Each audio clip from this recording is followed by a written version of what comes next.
process in any sport, immediately going back to the commercial nature that we talk about with sport now, there will be other things that take up your time aside from the initial thing that brought you into the sport, the love of it.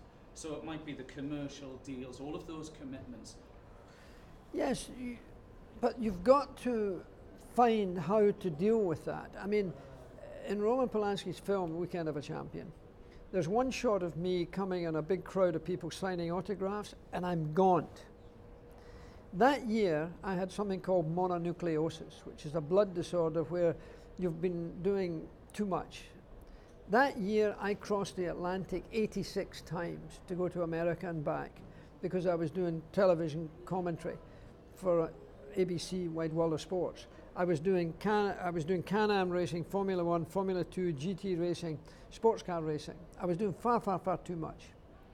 And I blindly lost the plot. Now, I won the World Championship that year, but it nearly broke me physically. You've got to be able to recognize, and I was not well enough briefed mentally, personally, to deal with that as well as I could. And I was lucky to survive, and I was lucky to win the World Championship.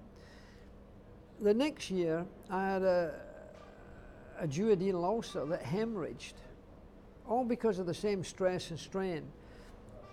And then I decided I was definitely going to retire the following year after I won the World Championship. But I would have retired even if I hadn't won the World Championship. So you learn how to deal with personal appearances, speeches, photography sessions, TV commercials, major speaking engagements, and because again, my Ford Motor Company I was going all over the Ford. I mean, I was in India, I was in Timbuktu, I was in Nigeria before Nigeria became an oil place. You know, when I think back to the number of things I did, but then you've got to refocus and say, hey, I've got a motor race this weekend, now I've got to get myself back into shape. So there's a lot of sacrifices, a lot of discipline required. And the biggest thing of all is to judge people, how to judge who you should have around me, in my case. My father taught me, if you fly with the crows, you're liable to be shot at, hanging out with the wrong people.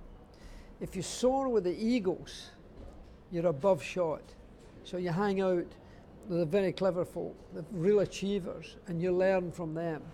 So I was lucky enough to find people who were top line folks, and they had a big influence in my life. Final question, you've obviously spoken out about racism in sport before. I saw you quoted when there were the problems a couple of years ago with Lewis.